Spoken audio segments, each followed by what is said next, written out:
అవధాన ప్రక్రియలో అందెవేసిన పండితుడిగా పేరు ప్రఖ్యాతలు సంపాదించిన సరస్వతీ పుత్రుడు మాడుగుల నాగపణి శర్మ. సహస్రావధానానికి ఓ గుర్తింపుని, ఖ్యాతిని తీసుకొచ్చిన పండితోత్తముడు ఆయన. తెలుగు రాష్ట్రాల ప్రజలకే కాకుండా దేశ విదేశాల ప్రజలకు సుపరిచితుడైన నాగపణి శర్మ ఏకంగా అవధానం పీఠం అనే ఓ పీఠాన్నే స్థాపించి దేశ విదేశీయులకు తెలుగువాడి సత్తా చూపించిన మహామేధావి. అతి సామాన్య స్థితి నుంచి అంచెలంచెలుగా ఎదిగి తెలుగువాడు గర్వపడేలా తెలుగు ఖ్యాతిని ఖండ ఖండాంతరాలలో పరివ్యాప్తం చేశారు. అవధాన సహస్రమణి, బృహద్ విసహస్రావధాని, శతావధాని సమ్రాట్, శతావధాని చూడామణి, కళా సాహిత్య కల్పద్రుమ లాంటి ఎన్నో బిరుదులు పొంది తన అవధాన ప్రక్రియతో అశేష జనవాహినిని అలరించారు. సరస్వతీ పుత్రుడైన నాగపణి శర్మ అంతరంగ మథనాన్ని ఆవిష్కరించే కార్యక్రమమే నేటి చెప్పాలని ఉంది.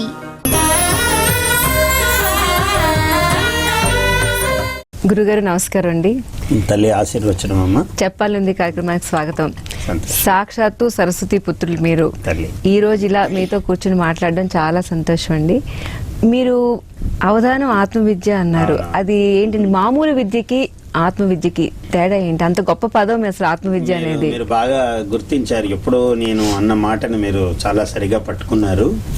అవధానం ఆత్మవిద్య. ఆత్మవిద్య ఎందుకంటే అసలు మన దేశమే ఆత్మవిద్యకు ప్రసిద్ధిగాంచిన దేశము. కూటి కొరకు ఉండే విద్యలు భౌతికమైన విద్యలు. ఇది పరమాత్మ విద్య అంటే పర విద్య. ఇహ విద్యలేమో కూటి కోసము, పర విద్యలు పరము కోసం. అందువల్ల ఆత్మవిద్య అని ఎందుకన్నానంటే ఇక్కడ యమ నియమ ఆసన ప్రాణాయామ ప్రత్యాహార ధ్యాన ధారణ సమాధి, ఇవి 8 అష్టాంగ యోగములు. ధారణ అన్న ప్రధాన అంశమును ప్రాణముగా కలిగినటువంటిది ఈ అవధానం.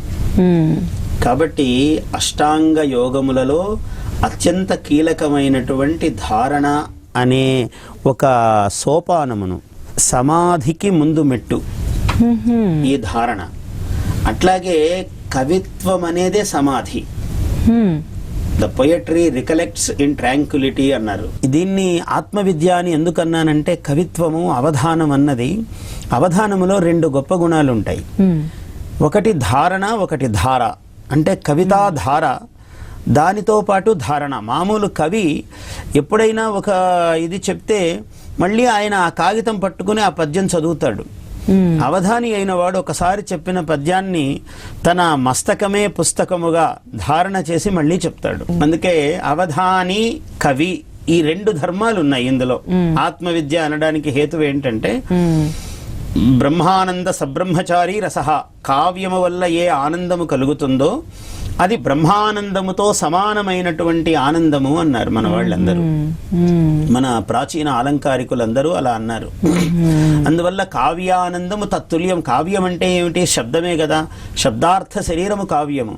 శబ్దము పరబ్రహ్మస్వరూపము. శబ్ద బ్రహ్మోపాసకులమే కదా కవులందరూ. శబ్ద బ్రహ్మోపాసకులు శబ్దమునే బ్రహ్మగా భావిస్తారు. అందుకని ఒక అపశబ్దము రారాదు. నేను మొన్న ఒక సభలో చెప్పాను, ఏదో శివానందమూర్తి గారి పేరిట ఒక పురస్కారం ఇస్తుంటే నేను చెప్పాను, అపశబ్దంబులు లేని సత్కవన విద్యా వైఖరి వైభవ ప్రపలో దాహము తీర్చి లోకులకు శబ్దానందమవు బ్రహ్మతో అపరోక్ష స్థితి నీయ. అపరోక్ష మోక్షం అది. అపరోక్షం పరోక్షం. ప్రత్యక్ష స్థితి అపరోక్ష స్థితి నీయ నాగఫణికై ఆజ్ఞాపనం వీయ. ఈ లోకులకు నీవు శుద్ధమైన కవిత్వము ద్వారా ఒక శబ్ద బ్రహ్మానందమును కలిగించవయ్యా అని అమ్మవారు నాకు ఒక ఆదేశమును ప్రసాదించారు. ఇటువంటి ఆదేశం ఇయ్యడము ఆజ్ఞాపనం వీయ. నీ కృపయే కాదే సరస్వతి స్తుతవతి శ్రీమత్కృతి భారతి. నీ దయగదా తల్లి. ఇటువంటి ఈ ఎవరికైనా ఒక పువ్వులమ్మే యోగం ఇవ్వచ్చు, పాలు అమ్మే యోగం ఇవ్వచ్చు, కట్టెలమ్మే యోగం ఇవ్వచ్చు, కానీ పువ్వులు అమ్మి దానితో కూడా డబ్బు వస్తుంది. పాలు అమ్మి డబ్బు వస్తుంది. ఇలాంటి పని ఇవ్వటం వాడి జన్మకు యోగము కదా. ఇటువంటి పనిని ఇచ్చావు కాబట్టి ఆ శబ్ద బ్రహ్మానుసంధానమును కలిగించే అనుగ్రహాన్ని అది కర్తవ్యముగా ఇచ్చావు. మీరు ఇప్పుడు జన్మ యోగం అంటున్నారు, అంటే ఇది జన్మతః కొంత రావాలంటారండి కదా తల్లి. జన్మకు యోగం ఉంటేనే మన సాధన ఫలిస్తుంది. ఇప్పుడు నాకు అవధాన సరస్వతి పీఠము ఏర్పరిచింది అమ్మవారు. ప్రభుత్వాలు అందరూ సహకరిస్తున్నారు.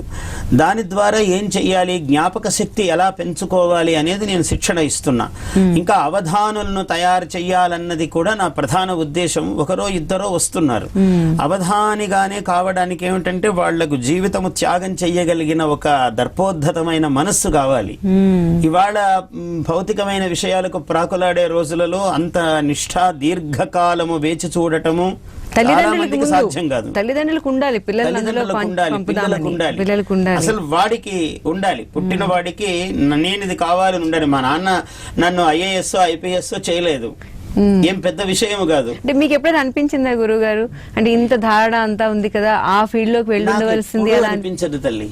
నాకు మనస్సు ఏమిటంటే నేను అమేయమైన పూర్వపుణ్య విశేషము వల్ల నేను ఇందులో ఉన్నానని అనుక్షణం అనుకుంటాను. ప్రతి క్షణము నేను ఇది అనుకుంటా. మా నాన్నగారు పరమ మాహేశ్వరమూర్తి, ఆయన నిరంతరము ఆ రుద్రాభిషేకము చేస్తే నా రుద్రో రుద్రమర్చయేత్ అని వాటికి అర్థాలు చెబుతూ నన్ను రుద్రాభిషేకానికి తీసుకెళ్లేవాడు గుడికి వెళితే. అవన్నీ ఆయన చాలా గంభీరమైన విగ్రహము. ఆయన నా గొంతు బాగుంటుంది అంటే దీనికి 1 కోటి రెట్లు శ్రవణీయంగా ఉండేది మా నాన్నగారి స్వరము. నాన్నగారి పేరండి నాగభూషణ శర్మ. ఎవరైనా పొరపాటుగా నన్ను నాగభూషణ శర్మ అనబోయి నాగభూషణ శర్మ అంటుంటారు. అది నాకు ఇష్టమైన మాటే. పొరపాటుగా అన్న మా పితృకీర్తనము పితృనామ కీర్తనము మంచిదే కదా అని సంతోషిస్తుంటాను. అట్లా తల్లి ఇందులో ఈ ఆత్మవిద్య అనే మాటకు ఇంత వ్యాఖ్యానం ఎందుకంటే పరమానందము నాకు చాలా ఇష్టమైన మాట. మీరు మొట్టమొదటే దాన్ని స్పృశించారు. నన్నయ్య గారు ఋషి, వచ్చెడు వాడు అన్నాడు. నేనైతే వచ్చాడు అనే ప్రయోగం చెయ్యను. ఇలా ఇలా పారాలని గంగనెవడు శాసించును, ఇలా వరాలియాలని శివునికెవడు సూచించును. అవధానం ఆత్మవిద్య అంటే ఊరికే అలవోకగా ఏ పదాన్ని గాని ఏ పద్యాన్ని గాని ఊరికే ఏదో ఎవరి కోసమో అని చెప్పను. ఎవరో అడిగినా దాన్ని 1 క్షణాల్లో స్వాయత్తం తీసుకుని నాదిగా చేసుకునే చెప్తాను. నా అలవాటు అది. ఎంత జరగాలండి, ఇన్స్పిరేషన్, కవికి ఒక ఇన్స్పిరేషన్ కావాలి. వాళ్ళు చెప్పిన పదంలోంచి ఆ ఇన్స్పిరేషన్ పుట్టి ఇంత పదాల అమెరిక జరిగి అన్ని చందోబద్ధంగా అన్ని రకాల రూల్స్ ని ఫాలో అవుతూ బయటికి రావాలంటే చాలా నిజంగా అమ్మవారి దయ. మీరు ప్రతిసారి మీరు అందుకే అంటుంటారేమో అమ్మవారి దయ అని. చాలా మంది నన్ను వెక్కిరిస్తారు, నేను అది ఇష్టంగానే స్వీకరిస్తా. ఆయన ఏమిటో ప్రతిదానికి అమ్మవారు అంటాడు, ప్రతిదానికి సరస్వతి అంటాడు అని అనేవాళ్ళు చాలా మంది. నేను దాన్ని వాళ్ళు విమర్శించినా ఇష్టపడతా. నాకు అవన్నీ ఇష్టమే. చాలా మంచి విమర్శ నిజానికి.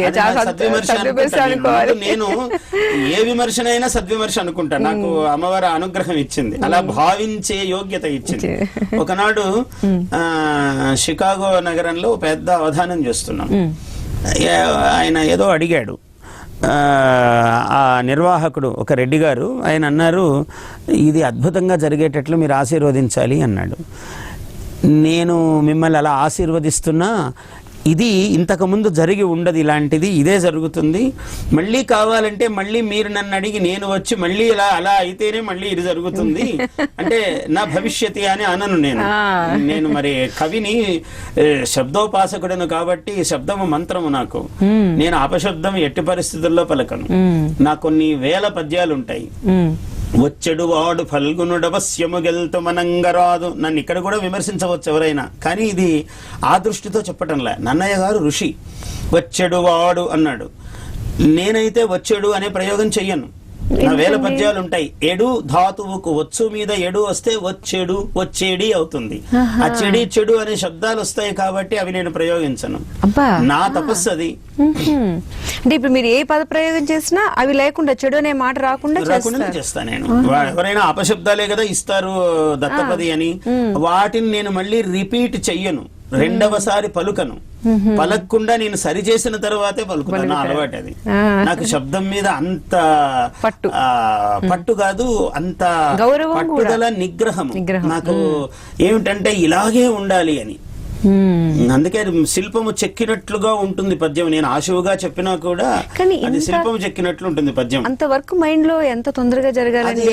ఆ పదాలు, ఈ పదాలు పడకూడదు, ఈ పదాలు రావాలి, ఇవన్నీ వాళ్ళు చెప్పినవన్నీ కూడా అమర్చుకుంటూ రావాలి. ఆ నిమిషాల్లో అలా ఎలా, నిమిషాలు కాదు సెకండ్ లో వచ్చేస్తుంది. ఒక ధార, మీరు ఇందాక అన్నారు అమృత ప్రవాహంలా ధారగా వచ్చేస్తుంటుంది.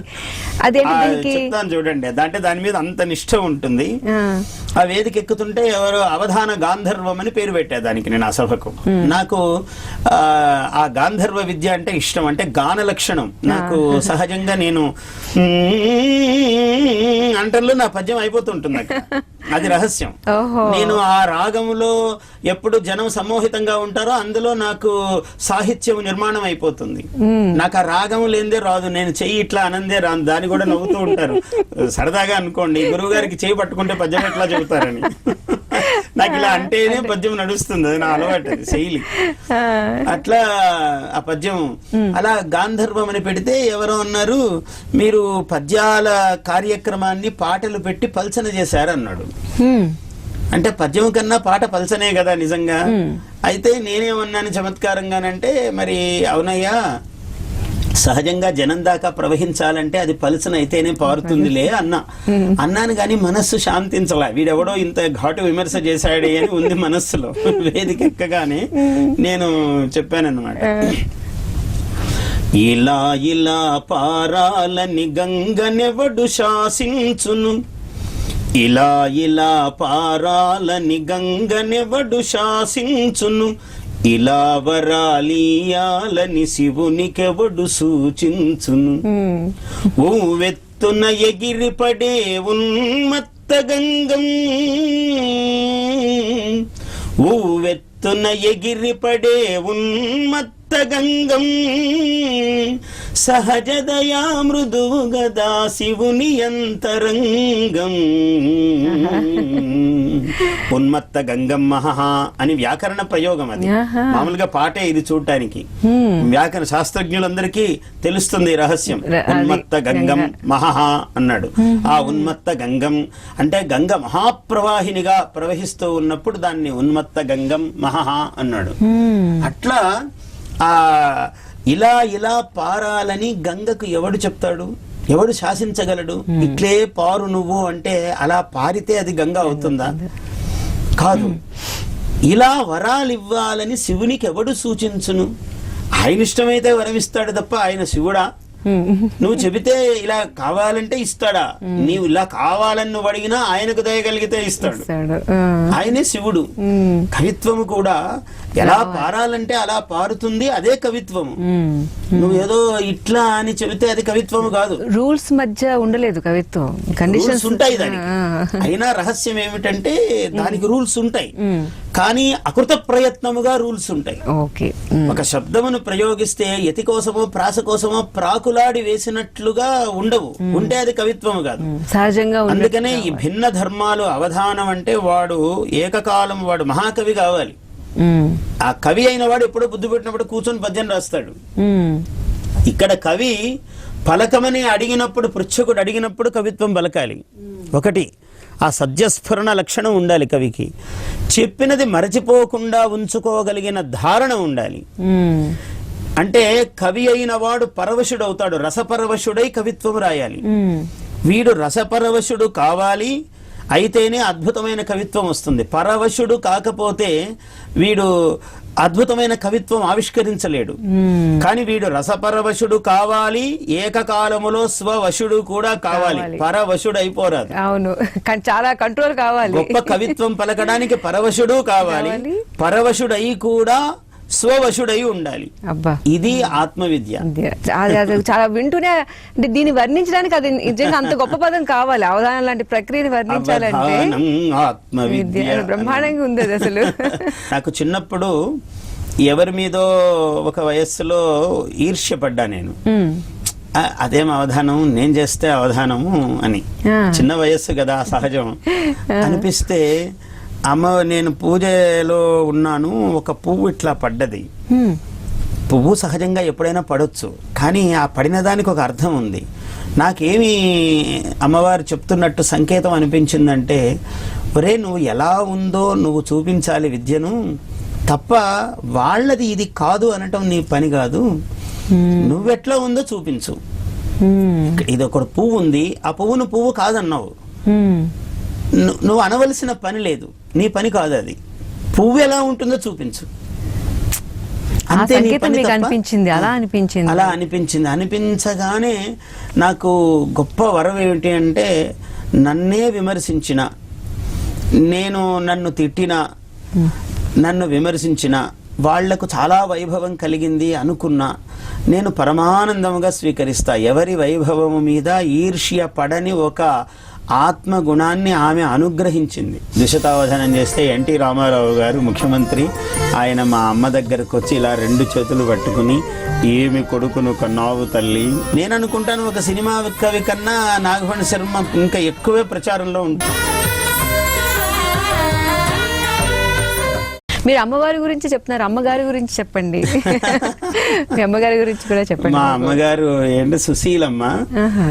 మా నాన్నగారు నాకు 8 ఏళ్ల వయస్సు వచ్చేప్పటికీ అమరము, ఆంధ్రనామ సంగ్రహము, ఇలాంటివన్నీ నాకు కంఠస్థము. నాకు రామాయణము, భారతము, భాగవతము అన్ని పద్య రాసి ఇలా చెప్పేవారు నాకు, శ్లోకాలు పద్యాలు. నా 8 ఏళ్ల వయస్సుకు చాలా పద్యాలు వచ్చు. అయితే మా నాన్న ఈ పౌరోహిత్యం, మా నాన్నగారు ఋగ్వేదము యజుర్వేదము చదువుకున్నారు. ఆయన ఏదైనా ఒక కార్యక్రమం మీద వెళ్ళి వచ్చారు అంటే ఒక 2 రోజులు సమయం పట్టేది. ఆ 2 రోజుల్లో ఈ పాఠం నాకు అప్పచెప్పాలి అనేవారు. నేనేమో ఆ పిల్ల చేష్టల వలన అటు ఇటు తిరుగుతూ ఆడుకోవడంతో ఆ 2 రోజులు చదవకుండా వదిలేసేవాడిని. ఆయన ఇంకా ఈ బస్సుకు దిగుతారు అనగా నాకు చలి వేడి పుట్టేది ఆ నిమిషంలో. అప్పుడు గబగబా పట్టుకుని చదువుకునేవాడిని, కొంచెం అటు ఇటుగా చెప్పేవాడిని మొత్తానికి ఆయనకి. ఆ అటు ఇటుగా అనే చోట దెబ్బలు పడేవి నాకు. నిక్కర్లు వేసుకుంటే ఇక్కడికి ఈ తొడ అంతా ఇలా ఎర్రగా వాచిపోయేది. ఆ విసనకర్ర ఇలా తిప్పి కొట్టేవారు, నువ్వు చెప్పలేదు సరిగ్గా పాఠమని. మా అమ్మ, నాకు 6 మంది అత్తగారు, ఏదో ఒక 2-3 అత్తగారు మా ఇంట్లో ఉండేవారు. ఆ అత్తగారులు అందరూ అడ్డుపడేవాళ్ళు. ఎవరు అడ్డుపడితే వాళ్ళకి దెబ్బలు పడేవి. అట్లా అది మరి అట్లా మా అమ్మ అడ్డుపడేది. మొట్టమొదటి దెబ్బలు తినేది మా అమ్మ నా కోసం. కాబట్టి ఇట్లా మరి ఆ దెబ్బలు పడ్డందుకు మా అమ్మ వాటికంతా ఏదో మందు రాసి నాకు ఏదైనా ఇష్టమైన స్వీట్ అది చేసి పెట్టేది, తీపి చేసి పెట్టేది. మరి అమ్మ పాత్ర చాలా గురుతరమైనది. నేను ద్విషతావధానం చేస్తే రవీంద్ర భారతిలో 1995 ద్విషతావధానం చేస్తే ఎన్టీ రామారావు గారు ముఖ్యమంత్రి, ఆయన మా అమ్మ దగ్గరకు వచ్చి ఇలా 2 చేతులు పట్టుకుని, ఏమి కొడుకును కన్నావు తల్లి, మీ జన్మ ధన్యం అని ఇలా తల ఆమె చేతులకు అంచి నమస్కరించాడు. అమ్మగారు చాలా పొంగిపోయి ఉంటారు. ఈ నాగ శబ్దం ఎలా వచ్చిందండి? మీ నాన్నగారు దాంట్లో ఉంది, మీ దాంట్లో ఉంది, మీ ఉంగరం కూడా నాకు కనిపిస్తోంది. ఎలా వచ్చింది అంటే నాకైతే మాత్రము మా అందరికీ సుబ్రహ్మణ్య స్వామి ఇలవేల్పు, ఇంటి దేవుడు. తర్వాత మాకు గురునాథ స్వామి అని శివుడే, గురప్ప అంటారు ఆ దేవుణ్ణి, గురునాథుడు, ఆయన మాకు ఇలవేల్పు. ప్రధానంగా ఏంటంటే నాగశబ్దం అందరిలోనూ ఉంటుంది. సుబ్రహ్మణ్య అనైనా, శివ అని గాని, నాగ అని గాని మా అన్నదమ్ములందరిలోనూ ఆ పేర్లు ఉంటాయి. నాకు ముఖ్యంగా నేను పుట్టినప్పుడేమో అన్ని పాత ఇళ్ళు కదా పల్లెటూళ్ళల్లో, చాలా ఎత్తు తక్కువ, ఈ దంతెలు అన్ని కర్రలతో దంతెలు అవన్నీ ఉండేవి. అలా ఏమో పాము ఇలా పూర్తిగా పడగ నా మీదకి వంచి అలా దంతెల్లో చుట్టుకుని ఉందట. అబ్బా. మా అమ్మ ఎందుకో ఇలా లోపలికి వెళ్ళింది, హాల్లో వచ్చేప్పటికి ఇట్లా ఉంది. చాలా అందరూ భయపడిపోయి, స్వామి నీ పేరే పెట్టుకుంటాము, నువ్వు అనుగ్రహించు అని అందరూ మొక్కుకుంటే అప్పుడు ఆ పాము వెనక్కి వెళ్ళిందని, అందుకని నా పేరు నాగఫణి అని పెట్టారు. మీ గురువులు ఎవరండి ఈ విద్యలోకి మీరు రావడానికి? గురువులు ఎవరు అంటే, చిన్నతనంలో మా ఊళ్ళో నరసింహాచార్యులు అని ఆయన ఉండేవారు. మా తాతగారికి శిష్యుడు ఆయన. అందువల్ల చిన్నప్పుడు ఇలాగా ఆట వెలది తేట గీతి పద్యం ఎలా రాయాలి, దీపాలు ఉండేవి కావు. ఒక లాంతరు పట్టుకుని 6:30 అట్లా వచ్చేవాడు. గురువులే వచ్చేవారు ఆయన ఇంటికి వచ్చేవాడు రోజు మా ఇంటికి. అంటే ఆయనకి మా తాతగారి మీద ఉన్న అపారమైన భక్తి గౌరవము, ఆయనకు నేను శిష్యుణ్ణి అని ఆయన శిష్యత్వము. అలా ఆయన నరసింహాచార్యులు, అన్నదానం నరసింహాచార్యులు అని వారు వచ్చి సహజంగా అందరూ అవధానాలు చేస్తున్నారు, నాగఫణి నువ్వు కూడా అవధానం చెయ్యాలి అనేవాడు. అది తర్వాత గౌరిపెద్ద రామసుబ్బ శర్మ గారని తిరుపతిలో చాలా మహానుభావుడు. ఆయన మాకు దూరపు బంధువు కూడా, చాలా గొప్పవాడు. ఆయన ఈ అన్నమాచార్య సాహిత్యాన్ని చాలా పరిష్కరించిన మహానుభావుడు. రాళ్లపల్లి అనంత కృష్ణ శర్మ ఈయన కలిసి పరిష్కారం చేశారు అన్నమాచార్య సాహిత్యం. అంత గొప్పవాడు ఆయన. ఆయన నాకు వారాల భోజనం చేస్తున్నాను నేను. ఆయన ఇంట్లో ఒక వారం ఉండేది నాకు. అలా ఆయన ఇంటికి వెళ్ళి వారము భోజనం చేసి రాత్రిపూట భోజనం చేస్తే భోజనం అయ్యాక కనీసం 1-2 వరకు మాట్లాడుకుంటూ ఉండేవాళ్ళం. ఈ అవధానాలు ఎలా ఉంటాయి, మెలకువలు అన్ని చెప్తుండేవాడు ఆయన. సో తిరుపతితో మీకు చాలా అనుబంధం ఉంది. నా చదువు అంతా తిరుపతి. అలాగే తర్వాత మీరు తిరుపతిలో టీటీడీలో కూడా కొంత చేశారు కదా, ధర్మప్రచార పరిషత్తులో అడిషనల్ సెక్రటరీగా చేశాను. అంటే ఆ టైంలో మీరు చేసిన కార్యక్రమాలు ఏంటండి? అప్పుడు ఈ ధర్మప్రచార పరిషత్తు ఇంత విస్తృతి లేదు, అయినా కూడా దానికి చాలా కార్యక్రమాలు. అప్పటికేమో హిందూ ధర్మ రక్షణ సంస్థ HDRS అని ఉండేది, కానీ అప్పుడప్పుడే ధర్మ ప్రచార పరిషత్ అని DPP అని మార్చారు. అది నేనున్న హయాంలోనే అప్పుడే చేశారు. అది ఆ DPP అని కొత్తగా అప్పుడే మార్చారు. అలా ఇది చాలా సర్వశ్రీకారం. ఇప్పుడంతా చాలా మంది అక్కడ కార్యదర్శులుగా పనిచేశారు. దానికి ఓంకారం ఉన్నాడు, నేనున్నాను అక్కడ. అది కూడా పరమేశ్వరి కృపయే కదా. ప్రారంభంలో ఒకసారి చాలా సంస్థలు ఎదిగిన తర్వాత మనం దీనికి ప్రారంభంలో ఉన్నాము అని అంటే ఆ మూల భిత్తిక మనం అయ్యాము. మూల ధర్మంలో మూలములో కొన్ని నవరత్నాలు వేసిన దాంట్లో మనం ఉన్నాము. అందులో ఒక రత్నమై ఉన్నాము. లోకం గుర్తించకపోవచ్చు, నవరత్నాలు అడుగునుంటాయి కదా, కనపడవు. అవును, నిజంగా కరెక్ట్ గా చెప్పారండి. అవును, చాలా సార్లు అదే అవుతుంది. చాలా మందికి ఇప్పుడు మీకైనా ఎన్నో ఛానల్స్ ప్రారంభం చేసినప్పుడు మీరు అందులో ఒక మూల రత్నమై ఉంటారు. రత్నము బయటికి కనపడకపోవచ్చు, కానీ అది ఒక ఆధార పీఠంలో ఒకటి. ఆ రత్నంలో ఒకటి పక్కకు తీస్తే అది దానికి శోభ ఇవాళ ఉండదు ఆ సంస్థకు. అందువల్ల ఆ రత్న ప్రకాశానికి మనము హేతుభూతం అయినప్పుడు ఆ ఆనందం వేరు. దానికి ఆనందమే ఫలము. ఏదో 10 మందికి తెలియటం ఫలం కాకపోవచ్చు, మనకు వచ్చే ఆనందమే దానికి మహాఫలం. గురుగారు, ఇప్పుడు మరి చాలా మంది సినిమాల్లో కూడా, అంటే సినిమాలో గొప్ప మాధ్యమం ఈ రోజుల్లో, చేసే ఏ ప్రక్రియ కూడా సినిమా ద్వారా వెళ్ళడం వల్ల ఇంకాస్త జనాల్ని రీచ్ అవుతూ ఉంటుంది. మీరేమన్నా ఇలా సినిమా రంగం వైపు ఏమన్నా? విశ్వనాథ్ గారి కొన్ని సినిమాలకు రాశాను తల్లి, కానీ నా స్వభావము పడదు సినిమాలకు. కారణం ఏమంటే ఎంతో కొంత ఒదిగి ఎదగడానికి అవతలి వాళ్లతో కొంచెం ఆ సినిమా అవకాశాలు తెచ్చుకోగలిగిన ప్రజ్ఞ ఉండాలి. ఆ ప్రజ్ఞ నాకు లేదు. ఎందుకంటే నేను చెప్పినది వినాలి తప్ప వాడు అడిగి ఇలా ఈ పదం తీసేయి, ఈ పదము పెట్టు అని అంటే నేను దానికి కుదరదు. నా వ్యక్తిత్వము పడదు దానికి. కానీ అది మనకు పనికొచ్చే విద్య కాదు. దానివల్ల ప్రసిద్ధం కావచ్చు, కానీ నేను అనుకుంటాను ఒక సినిమా కవి కన్నా నాగఫణి శర్మ ఇంకా ఎక్కువే ప్రచారంలో ఉంటాడు. ప్రసిద్ధి ఎక్కువే ఉంటుంది. అందులో ప్రసిద్ధి ఉంది, ఇందులో సిద్ధి ప్రసిద్ధి కూడా ఉంది. అద్భుతంగా ఉంది. కాబట్టి సిద్ధి అక్కడ దొరకదు. శృంగేరి వారు భావుక చక్రవర్తి నాగఫణి శర్మ గారు అన్నప్పుడు అనుభూతి ఒక శిఖరం ఎక్కినట్లు. సకల భారతమును శాసింపగలరేడు ప్రశ్న వేయకుండా ప్రశ్న వేసే. ఎప్పుడు నాకు ఇంత కష్టము, ఇంత పరీక్ష పెట్టావి అని నేను ఆమెను ఎప్పుడు అనుకోలే. ఓహో, నీ దయ ఇలా ఉందా అనుకున్నా.